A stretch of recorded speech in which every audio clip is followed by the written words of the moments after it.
Bienvenidos a la segunda entrega de nuestra historia sobre la música en Coín. En el capítulo de hoy nos hacemos eco de los grupos de la segunda mitad de los años 90 y de las formaciones y solistas que aparecieron con el nuevo siglo.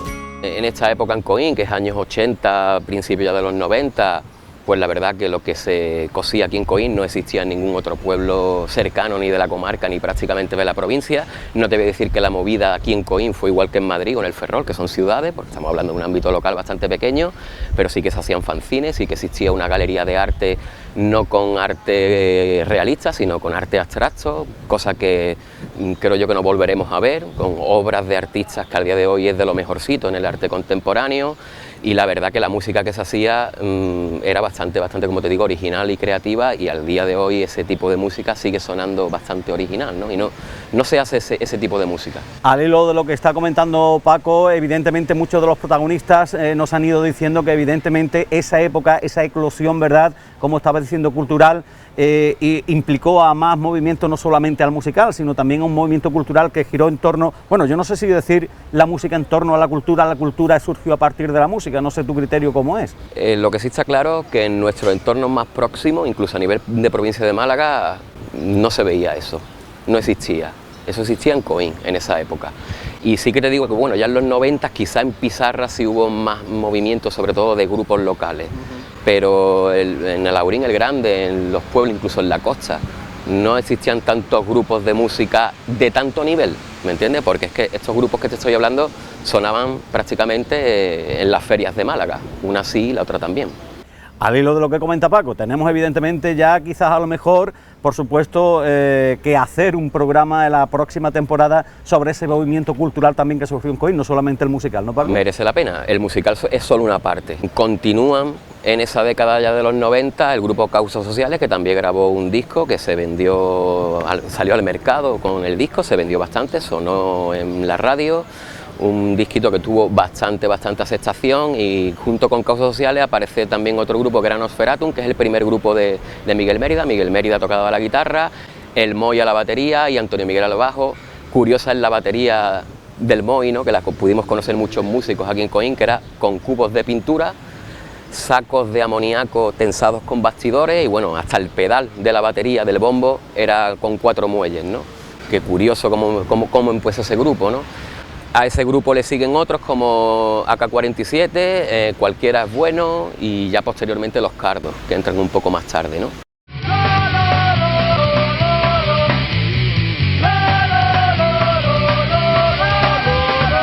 En un principio la verdad es que éramos unos chavales, estábamos estudiando en el instituto, y fue también un poquito una coincidencia de conocer, por ejemplo, a quien fundó los Causas Sociales, que fue Rafa Jiménez, el cantante, y él pues nos conocía a cada uno de los miembros por independiente, pero entre nosotros no nos conocíamos. Y era como el quiero montar un grupo, pero tengo que tirar de alguien, ¿no? Y por ejemplo con Diego, él lo conocía, Diego tocaba la guitarra, tenía también varios instrumentos y cosillas, conocía a Dani y me conocía a mí. Sí, como grupo fue el primer grupo que tuvimos, así que nos juntamos 4 amigos en el instituto y tal, pero a mí me viene desde más pequeñito en la casa. Mi hermano siempre ha tocado la guitarra, siempre ha estado en casa con amigos tocando la guitarra, yo siempre andaba por allí escuchando ahí, dando un poco de calor, siempre he estado mamando un poco eso. Mi abuelo me compró una guitarra, me apuntó al Barranquillo de las Monjas, al conservatorio, y todos los domingos había que tocarle religiosamente, y ahí empiezo un poco con la guitarra, que me gustaba mucho, y luego en el instituto pues ya empiezo con Diego, Rafa, Álvaro, Miguel andaba por ahí también con una batería, y empiezo con la guitarra, pero la batería estaba allí, entonces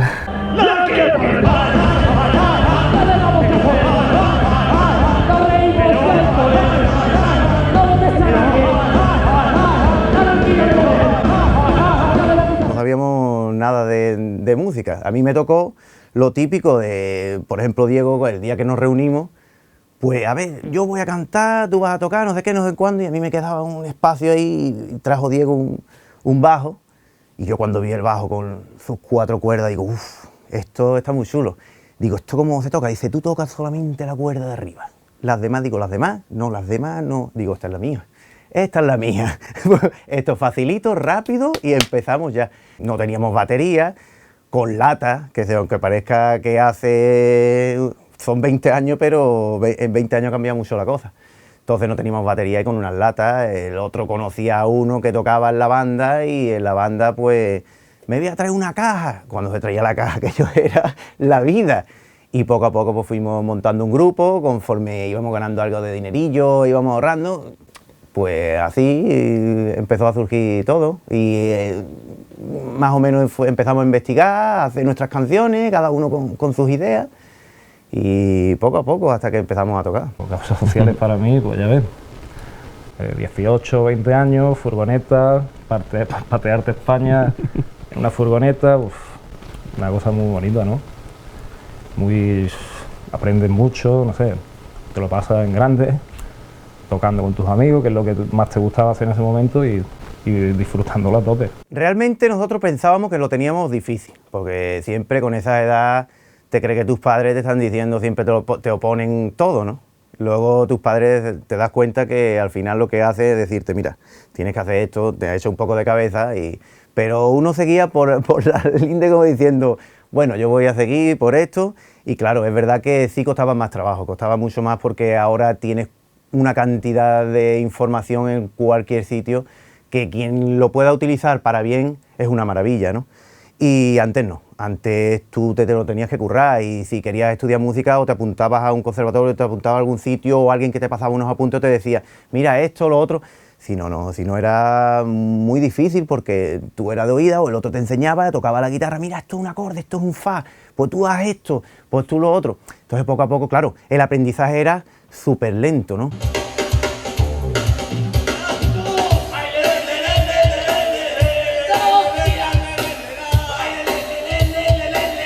Sí es verdad que nosotros lo que hacíamos era que en la feria, que antes te podías montar tus casetitas y eso, montábamos la caseta y todo el dinero que reuníamos era tanto para el grupo, para poder subvencionarnos instrumentos y eso, y sí nuestro objetivo fue el grabar un disco. Sabíamos que costaba dinero y empezamos a montar casetas, las casetitas, y todo ese dinero lo llevamos para hacer lo que lo grabamos en Cambayar Records, sobre el 97 más o menos el disco. Yo creo que en Coin sí fuimos los primeros en hacerlo y bueno, fue un poco, sabes que antes en la feria abrías un chiringuito y era bastante fácil entre comillas porque no había tanta exigencia con los ayuntamientos, no se requería tantos permisos ni tantas cosas, entonces lo hicimos un poco así, abríamos los chiringuitos en feria, iba bastante bien las 4 noches de feria y con ese dinero iba destinado de antemano a la grabación del disco y así lo hicimos. Que era como, hemos grabado un disco, ya lo tenemos, ¿no?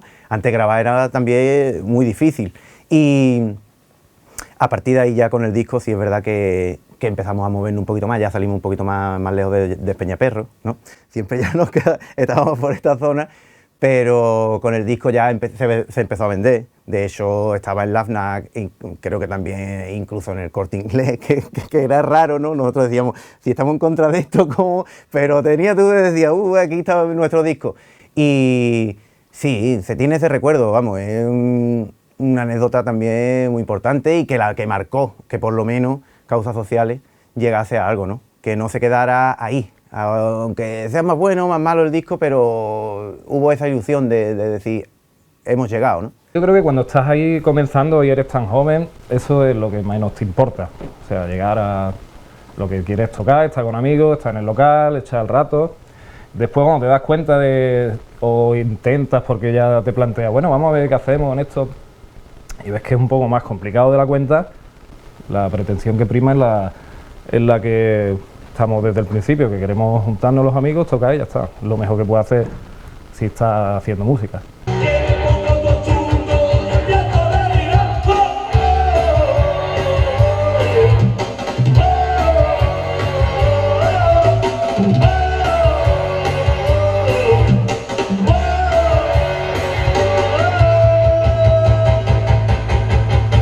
Todo lo que empieza tiene que tener un final, ¿no? Todo tiene que acabar. Y como he comentado antes, es una etapa de la vida, ¿no? Si Causas Sociales llega a evolucionar porque ya en la última etapa sí se notaba que cada uno teníamos influencias diferentes, ya nuestra idea no era la misma, ya se iba abriendo una vertiente, ¿no?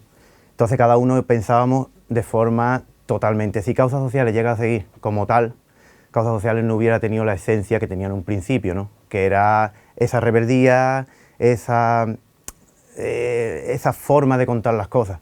Si tú ya te vas variando, o bien sigues por ahí, sigues pensando igual, y entonces el concepto del grupo sigue así, pero si no piensas igual, mejor terminarlo, llegamos hasta ahí y ya está, y ya cada uno tira por haciendo otros proyectos. Yo imagino que porque también a medida que vas creciendo, yo sé, es más difícil quedar, cada uno tiene sus cosillas, sus inquietudes también, quieres probar otras cosas, ya se complica un poco todo, pero lo que es la música en general, ninguno le hemos dejado así de...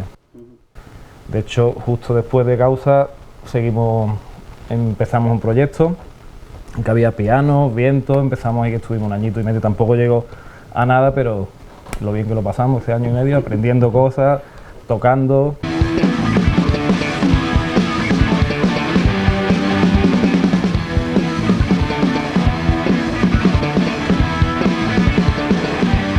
Hicimos un grupo muy chulo con Pepe y con Dani, que nos llamábamos Cualquiera Bueno, y fue un grupo muy padre. Yo tengo un recuerdo de ese grupo fantástico, y tanto Dani como Pepe eran dos personas con las que es que salía todo espontáneamente. Bueno, sí, yo estuve haciendo, con el Lea, con Leandro, sí tuvimos una asiduidad más continua de hacer una experiencia que, ya tocamos más veces y tal, nos llevábamos muy bien, teníamos un grupito de amigos prácticamente, y la verdad es que sí, en aquella época fue una cosa así más relacionada con el tema de decir tengo un grupo, ¿no?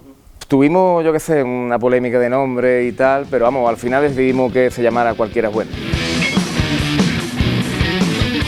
Fue a raíz de que el grupo un poco quedó que no tocaban y tal, nosotros nos conocíamos de siempre porque somos amigos de toda la vida y dijimos de echar ratitos y tal y surgió, Voy sobre ruedas sin poderme parar a pensar en lo que pienso sin parar. Yo creo que la música en plan grupo funciona así, ¿no? Por amistad o por algo, ¿no? Tú tienes una inquietud y al primero que conoces, pues, mira, vamos a ver si hacemos esto, tú pones la guitarra, yo pongo el bajo, yo pongo la batería, yo pongo, en fin.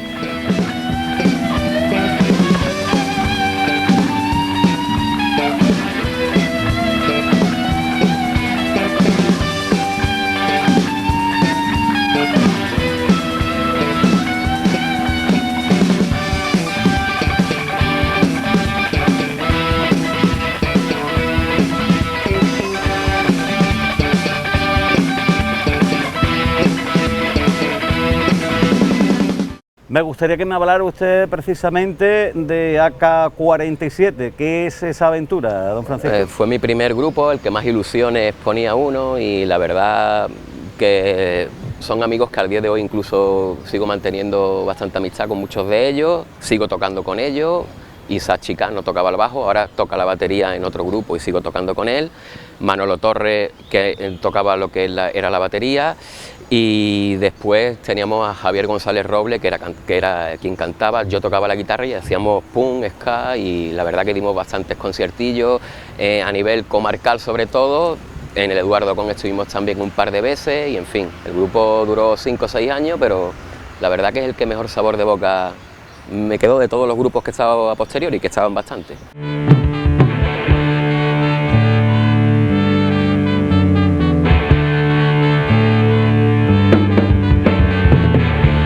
Estábamos en una época un poco rebelde, siempre cuando uno tiene 14 o 15 años se lo pide el cuerpo, la rebeldía de vamos a hacer algo, siempre tienes que estar constantemente haciendo cualquier cosa.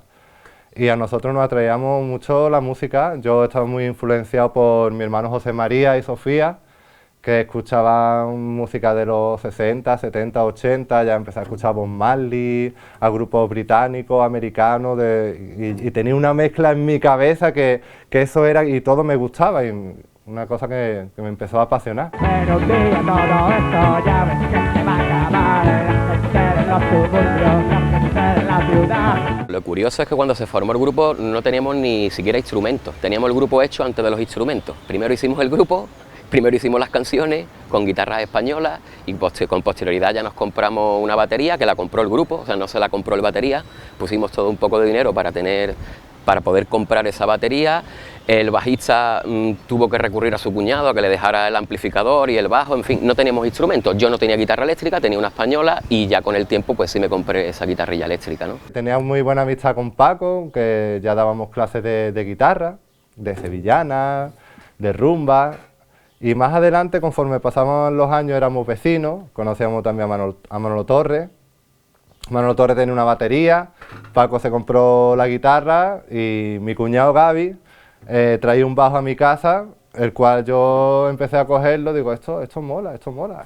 Empecé a investigar, entonces empezamos a reunirnos y creo que fue un día que yo dije, vamos a mi casa y en el local y montamos allí las cosas y empezamos a tocar y así empezó todo. Nosotros grabamos maquetas a nivel de ámbito doméstico, grabadas por nosotros con mesas que tampoco era un estudio de grabación. Lo nuestro era pasarlo bien, disfrutar, hacer canciones nuestras, imitábamos a muchos grupos de la época, de Nirvana, de Reggae the Machine, Bob Marley, grupos españoles, y nosotros no era por fama ni por nada, era por divertirnos, pasarnos bien, hacer canciones y disfrutar, que era lo que nos gustaba, la música.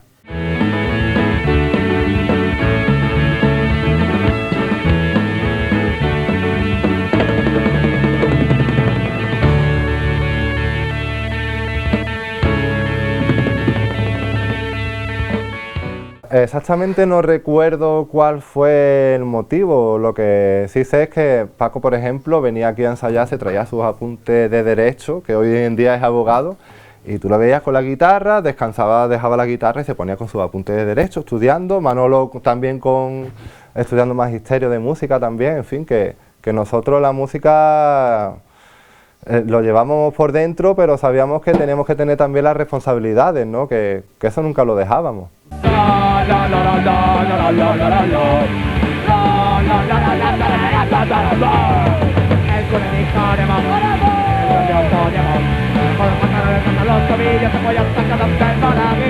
Quedado en Cardos, ¿qué destacamos de estos grupos? Sobre todo lo prolongado en el tiempo, ¿no? Porque estuvieron bastantes años. Mi grupo estuvo bastante menos, Nosferatum también estuvo bastante menos, pero Cardos se prolongó en el tiempo y sacaron también bastantes maquetitas y discos. No hay muros en esta ciudad, no tememos al invasor, porque el peligro está aquí, ya dentro. Todo empieza cuando te juntas un poco con los amigos y tal. El grupo de causas sociales se estaba formando, yo tenía también una batería, estuve un tiempo también con Diego, que empezó el proyecto con Rafa y Álvaro, y luego ya llegó él. Yo luego, como a mí me gustaba la guitarra, empecé un poco a cambiar. Me junté con algún amigo de instituto también, que formamos un grupito así de pequeño, no recuerdo ni duraríamos un año o algo así, o un par de años como mucho, antes de los Cardos. El grupo se llamaba Nosferatum, que me parece que estaba Moy a la batería, Antonio Miguel al bajo, Carlos, y no recuerdo, no sé si también tocamos con Antonio Bañasco, que también colaboró con nosotros. Ya te digo, no recuerdo, que hace tanto tiempo ya de estas cosas que no sabes tú si... se te puede quedar un dato ahí. Luego ya en el mismo instituto también empezamos con los Cardos, porque ya estaba por ahí también Manolo y Johnny, José Manuel Cárdenas, que también tocaba con más gente. Había referentes en Coín, que había gente que sabíamos que había tenido grupos, que los Green estaban en activo en aquel momento, y era un grupo que yo creo que era bastante bueno, era muy bueno, tenía un directo muy fresco. Entonces nos llamaba la atención y claro, lo que hacíamos era juntarnos y bueno, si había que hacer versiones, pues se hacían algunas versiones, y si había que componer también se hacía. Y lo pasábamos muy bien, la verdad. Me captó, por así decirlo, el Johnny.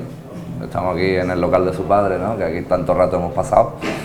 Y él, un día en el pasillo del instituto, él era menor que yo, me dijo, oye, me ha dicho mi amigo Salvi Lucena que tú tocas la guitarra y tal y cual, ¿quieres montar una banda conmigo? Y yo le dije del tirón, sí, claro que sí. Y así fue una cosa de instituto que arrancó y empezamos desde ahí.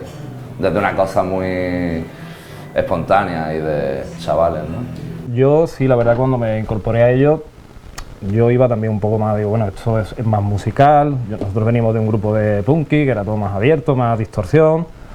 Aquí en Cardo había más armonía, vocales, había más armonías de guitarra, y entonces sí que era una especie de reto. Venir de aporrear a matizar un poquito, a abrir, a cerrar. Sí, pero y pretensiones sí que había un poco de mejorar, siempre mejorar, porque es irremediable intentar hacerlo mejor. También Manolo era una persona que ahí en esa época es cuando empezó a componer de forma muy seria, y él se lo tomaba muy en serio, y entonces eso también se notaba, porque luego tú también, muchas veces trabajábamos las canciones en los grupos de forma muy conjunta, y bueno, lo hace un poco sin un guión o sin una idea clara.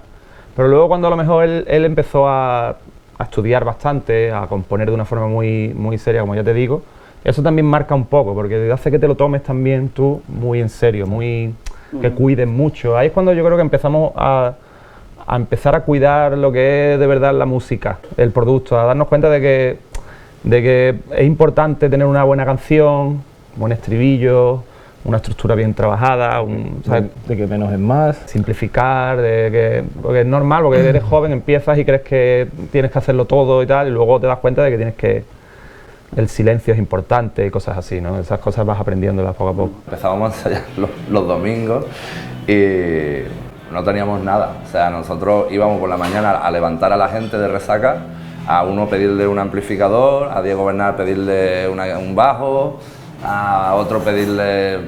Y entonces cuando reuníamos todos los instrumentos, ahí empezaba la hora de ensayo del domingo. Algunos domingos podíamos empezar a la 1, otros a las 4 de la tarde, cuando reuníamos todas las cosas. Así nos tiramos mucho tiempo. O sea, difícil a nivel logístico, porque las cosas valían dinero, mucho más dinero. Hoy todo es más asequible.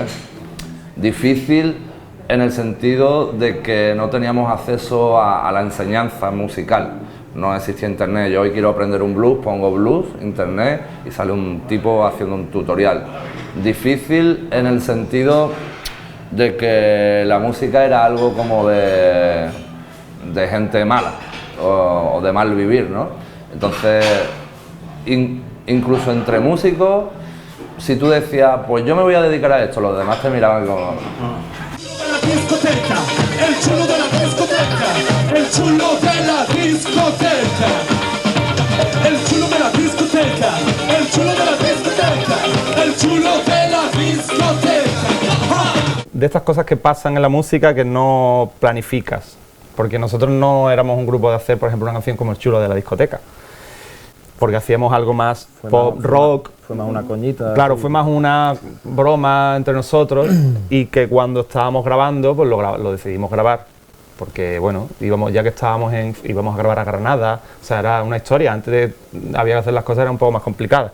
La grabamos y resulta que, bueno, pues en los 40 lo usaron para un concurso, y se movió y tal, y sonó, bueno, pues bienvenido sea. Lo que pasa que, claro, no es una canción representativa, por ejemplo, de ese grupo.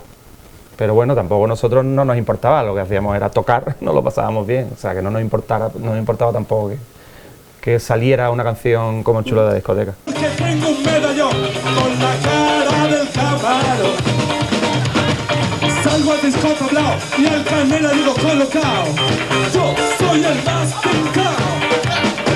El chulo de la discoteca, el chulo de la discoteca, el chulo de la discoteca. El chulo de la discoteca, el chulo de la discoteca. Para nosotros lo del chulo de la discoteca, a mí incluso me molestaba, porque yo iba por Málaga, por la feria, y digo, tú eres el chulo, ¿no? El chulo.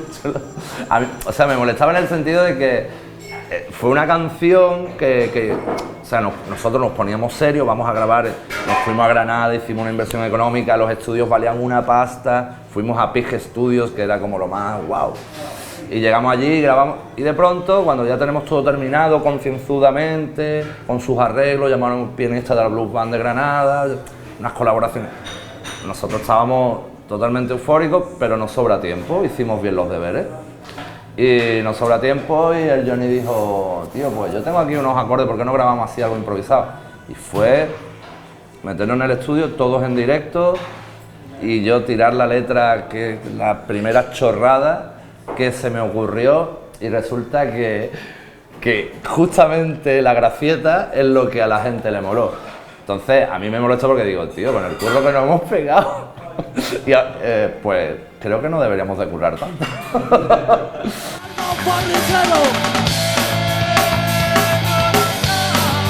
¡Wow! ¡Puta vida! ¡No vale nada!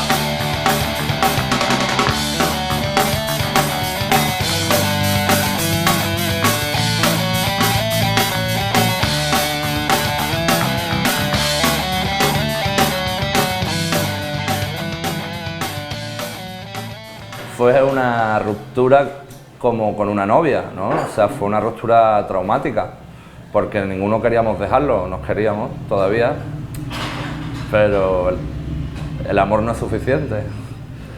Entonces, nada, bueno, que cada uno tenía su vida y su chiringuito ya montado, y yo quizá era más aventurero y quería irme por Madrid a dar una vuelta o para otro lado, y quería investigar cómo se trabajaba en eso profesionalmente.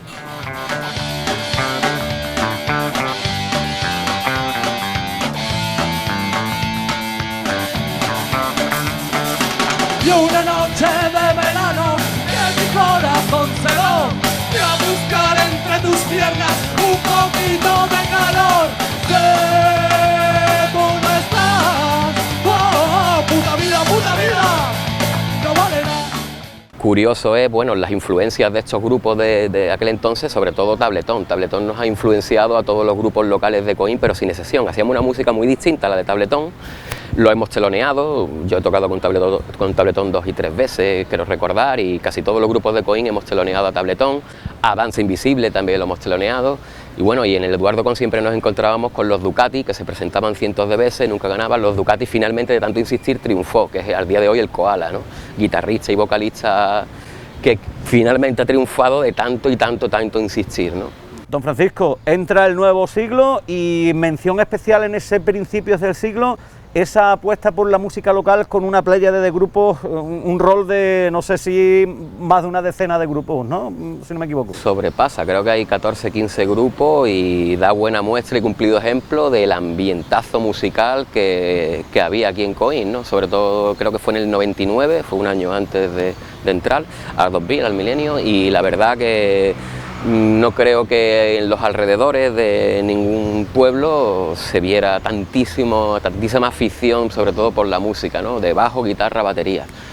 Y prácticamente ya de ahí, una vez que se graba esto, que todo hay que decirlo, desde lo público aquí en Coín no se han destinado nunca recursos públicos a la música local, quizás a otro tipo de música, pero no a la música local de bajo, guitarra, batería. Creo que hoy es la primera vez que los recursos públicos como la televisión por lo menos prestan atención y ponen el foco en la música local, y por eso creía yo que merecía la pena hablar un programita sobre esto, ¿no? El disco se llamó Nuevos Tiempos y no sé si de ahí en adelante corrieron nuevos tiempos para la música, porque también en esa primera parte de este siglo que vivimos sale en escena, bueno, pues también evidentemente trayéndola o cogiendo la trayectoria anterior, un grupo como La Cena, un grupo que a nivel nacional ha tenido una consideración y una repercusión bastante importante. Bueno, los medios, tanto televisión como radio, se hicieron eco del grupo y la verdad que yo creo que sus miembros disfrutaron bastante, ¿no? de esos éxitos. También existía otro grupo un poco antes de que llegase La Cena, que era Huerve Tomás, que estaba liderado por El Sirguero, cantautor de Alaurín el Grande, pero que ensayaban aquí en Coín, con miembros del grupo todos de Coín, entre los que me incluyo. Estuve también una temporadita en este grupo y, como te digo, sinceramente, de esta ya nueva década, quien destaca es, como tú bien dices, La Cena, ¿no? Es el grupo que más sonaba, y ya te digo, en radio y en televisión, que es bastante interesante.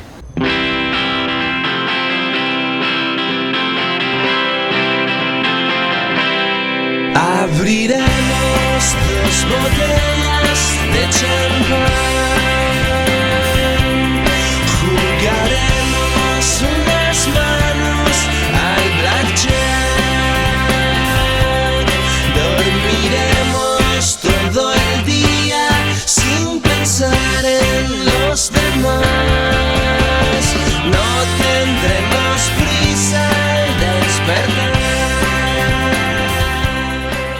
La cena ha sido un poco bueno, nosotros, como lo que ha dicho Dani antes de ir probando cosas y aprendiendo. Yo creo que un poco la cena fue Y el que más ha aprendido ha sido él. llegar ahí. No, nosotros creo que llegamos ahí de una forma tampoco sin pensarlo. No, Sí. no creo que fuimos tocando juntos en varios grupos hasta que después de Los Cardos tuvimos otro parón, creo, y luego surgió Circo 25, que también hicimos con Josema, tuvo Andrés también. Que nos juntamos accidentalmente para la boda de alguien, Sí, es verdad, para tocar hicimos- 4 temas, y cuando nos vimos allí otra vez, señores, ¿qué hacemos? Ahí empezamos a trabajar de otra forma también, canciones nuevas y tal, y luego la cena surgió también de forma así casual, que Diego estaba con nosotros y Diego dijo, bueno, pues podemos poner la cena, que la cena me encanta y tal. Nosotros, claro, sí, tú eres de comer, pues vamos. Y ahí es donde nosotros ya veníamos un poco rodados. Quizás a lo mejor también es el que hiciéramos un par de discos y nos moviéramos ya de una forma un poco más seria, no es porque tampoco lo pensáramos, sino porque ya veníamos con una carretera que a lo mejor pues ya estábamos preparados un poco para hacer las cosas de una manera más sencilla. Brillan las estrellas, tú que vuelves a mí. Por favor, no vuelvas a pasar tan cerca. No tienes emoción. Una vez que estás ahí tienes que darlo todo y responder como se merece, y la verdad que muy bien la experiencia, no nos esperábamos tanta repercusión, la verdad, porque ya te digo que no, pero bien, hemos hecho un par de giras muy interesantes a nivel nacional. Es complicado, pero ha sido muy agradable. O sea, sabemos que es muy complicado trabajar a nivel nacional y seguir, sobre todo mantenerte, es lo más complicado de todo. Pero sí que lo hemos pasado bien, porque a pesar de que hemos visto que es difícil, pero bueno, hemos disfrutado. Porque bueno, a lo mejor también cogimos unos años que eran bastante buenos, o sea, que los discos como los que hicimos sí tenían una acogida importante y eran discos sencillos. Tampoco creo que hiciéramos una cosa ni muy novedosa, ni original, ni tampoco algo, pero era algo, bueno, un disco de canciones. Y a lo mejor en esa época pues sí tuvo una buena acogida en general. Bienvenido al mundo, bienvenido al mundo hoy. No pierdas un segundo. Bueno, no sé, es que tampoco lo sabemos. Ahora mismo estamos, por ejemplo, hace un año o así, lo paramos el proyecto para tomarnos un descanso y también trabajar cosas nuevas. Pero tampoco hablamos de no seguir haciendo nada. No creo que se aleje mucho, pero ahora mismo en mente hay otro proyecto, pero que en definitiva somos los mismos. Claro. Y siguen siendo canciones, con desarrollos más, a lo mejor desarrollos más musicales, experimentales, Sí, por llamarlo. por cambiar algo, probar cosas nuevas, digamos. Sonidos, texturas, pero que en definitiva somos los mismos y seguimos con las mismas influencias.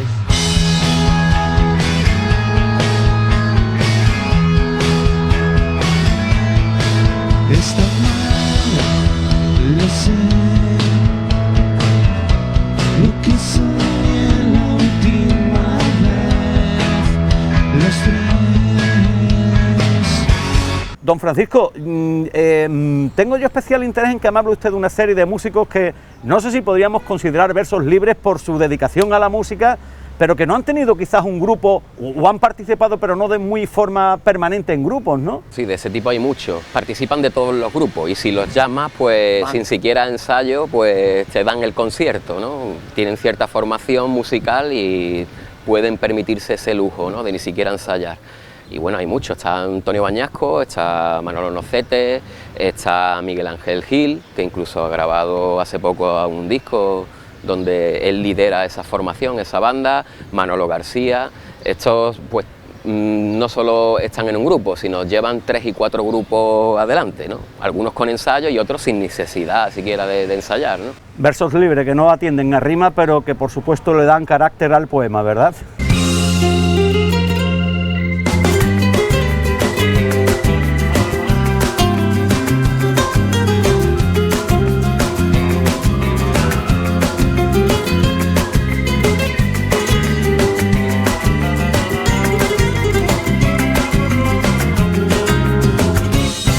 El dueño del balón. Sí, eso fue la aventura de Madrid. No sabía que era tan complicado, uno era más iluso. Y llegué a Madrid con mi boina alicatada, con mi complejo de cateto y no me enteraba de nada. Cuando hablaba con las discográficas, con las editoriales, me hablaban en un lenguaje y un vocabulario que si arreglista, que si autor, que si tal, que si igual, pero tú qué quieres ser.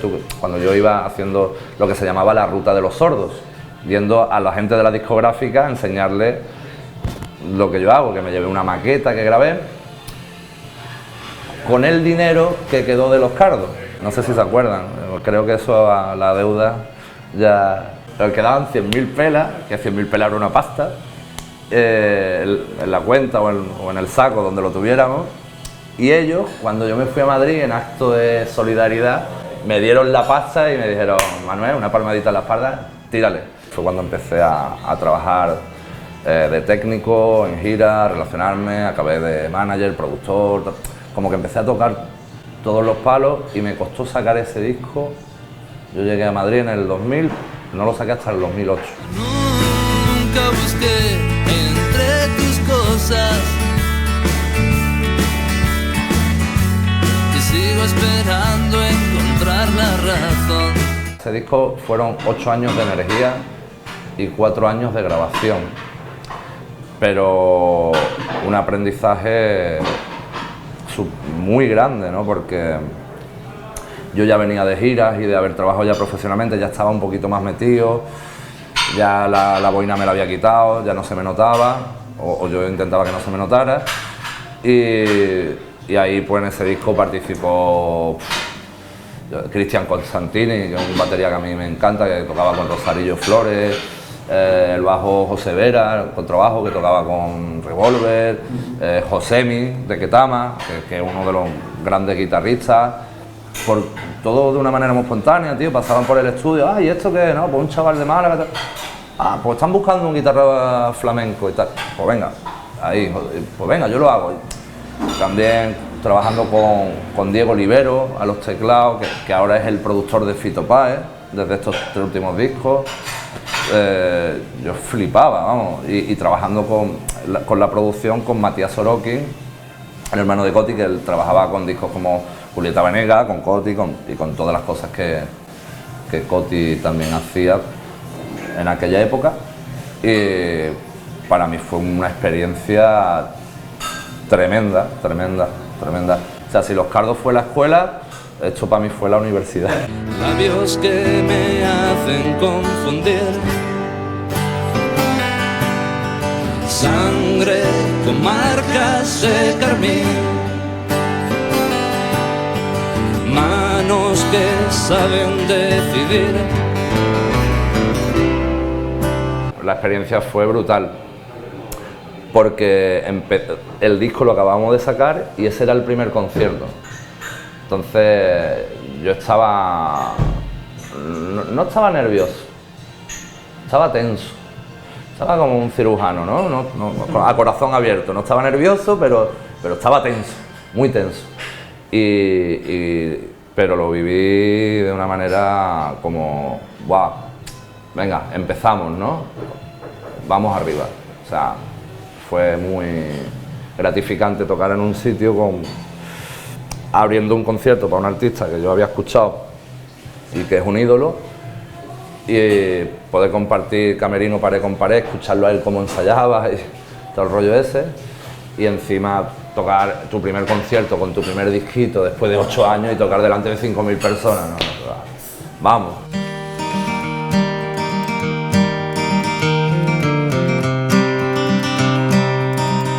Fue bonito mientras duró, pero claro, se gastó el amor. Y después empezamos a grabar otro disco que yo no lo veía, no estaba contento, y ahí lo paré.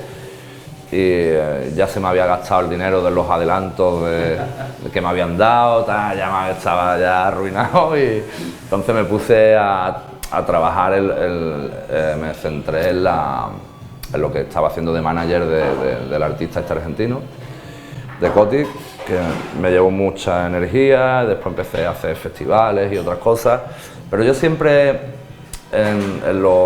tenía mi estudio en casa, en Madrid, cuando vivía allí, y siempre iba escribiendo nuevo material y grabando en todos los huecos libres, como que lo iba dejando ahí,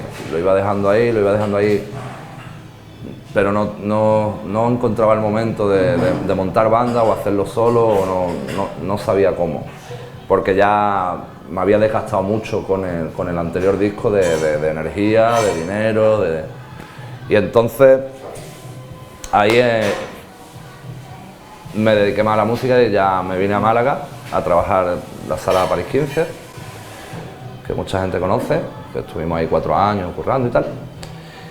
Y después de la Sala París 15 y de trabajar en 101 Stand Festival, eso, después ahí es cuando dije, ahora es mi momento.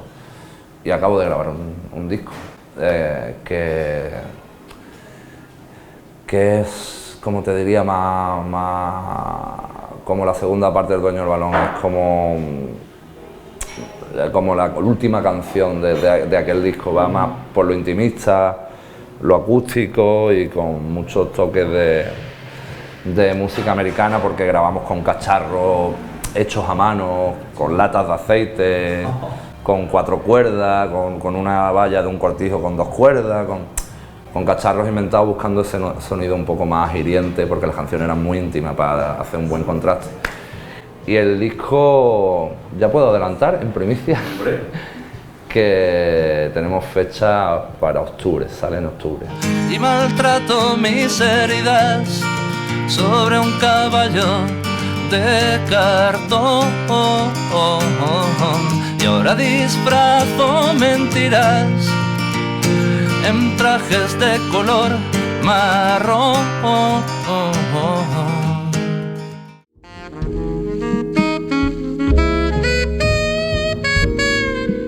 Pues ha habido personas, amigos, profesores muy influyentes para mí que me han marcado, como mi compañero Ernesto Briñac, para mí como un hermano, que dentro de todos mis maestros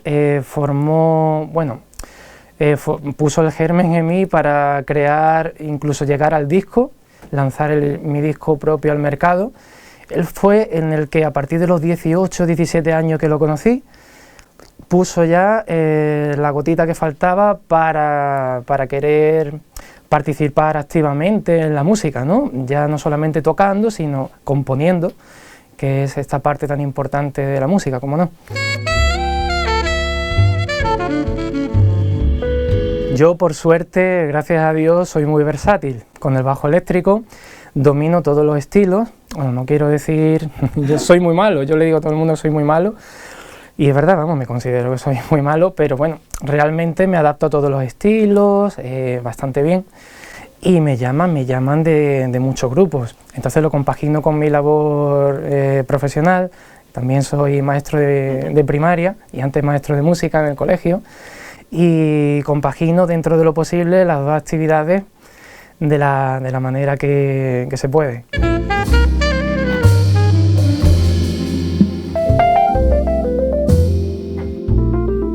Grooveland es el planeta del groove, y no solo del groove, porque la gente puede asociar primero el groove, pues funky, que hay funky en el disco, por supuesto, pero también tenemos el bolero, como no, un estilo tan emotivo, tan tierno y sentimental como el bolero, la balada, la samba, como no. También tengo un tema, he compuesto un tema para bajo eléctrico en el que el funky y el flamenco tienen una conversación musical. ¿Y qué más hay en Grooveland? Jazz, por supuesto, todo partiendo de la raíz del jazz. Pues mis proyectos son darme a conocer en diferentes festivales, en el futuro en Jazzeñe, darme a conocer a diferentes artistas del territorio español e internacional. Ya tengo mi carta de presentación con el disco y me ofrezco para grabar, para hacer directos, para componer, como por ejemplo en este verano, no lo voy a decir todavía, pero tenemos una gira con un artista que estuvo en la tele, muy jovencito de niño, y ahora es mayor y se le va a preparar una gira. Vamos a estar con él tocando flamenco, tocando pop. Vamos a participar este año en la Noche al Raso, que será el 22 de julio, en nuestro pueblo, con el quinteto en el que interpretaremos los temas del disco.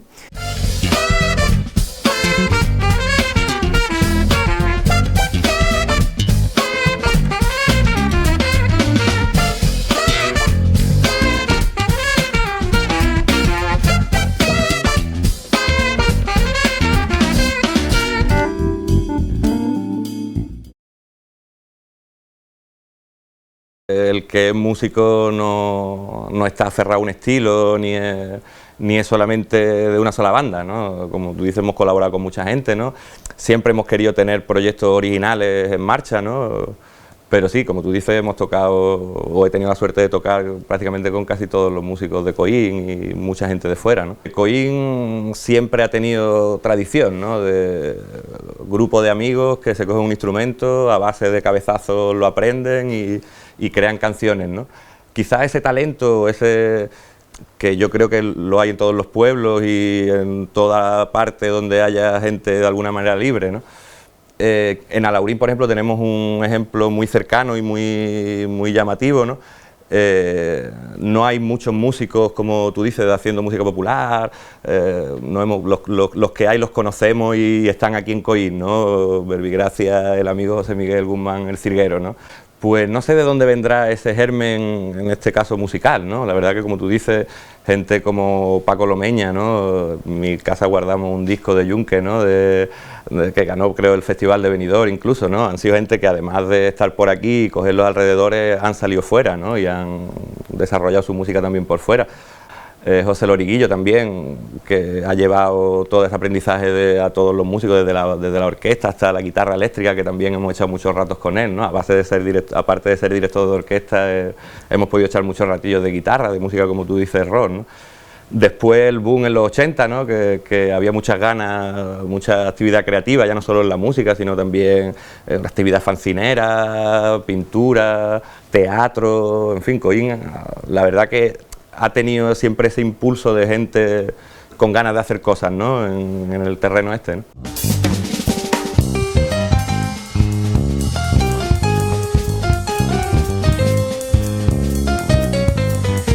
Una suerte que he tenido es poder moverme con la cantidad de músicos también estudiados que habían aquí, ¿no? Como Antonio Bañasco, Javier Porra, en fin, Elías Porra, su hermano, ¿no? He tenido la suerte de tocar con todos ellos y aprender, ¿no? Y también he aprendido mucho de todos los músicos con los que me he juntado, ¿no? Hay cantidad de, ¿cómo se dice?, sagas, ¿no? Familias que se dedican enteras, ¿no? Como Javier Porra y Elías Porra, ¿no? Nuestros amigos Mérida también, Miguel y Fran, en fin, los Lomeña, ¿no? Que vienen ya desde su tío, ¿no? El tema, en fin, mucha gente con las que nos hemos podido juntar, ¿no? Y hacer cosas, intentar desarrollar cosillas aquí en Coín, mostrar, muchas veces hemos hecho proyectos o se siguen haciendo proyectos que solamente lo hacemos para hacer un concierto aquí en Coín, ¿no? Le desarrollamos cantidad de tiempo para hacer una cosita especial aquí en Coín y ahora estamos en muchas cosas, ¿no? Varios proyectos creativos, también proyectos donde se trabaja mucho, ¿no? También de versiones y tal, ¿no? Con el que también estamos dedicando mucho tiempo y en fin, eso que nos hablan ahora de los mini-jobs y todo este cambio laboral que parece que se nos avecina, eso los músicos estamos muy acostumbrados, ¿no? No decimos que sea el camino a seguir, ¿no? Pero que estamos muy acostumbrados a reinventarnos constantemente, ¿no? Y si algo funciona, seguimos, aunque funcione hay que seguir trabajándolo y ahí estamos, ¿no? En el trabajo diario.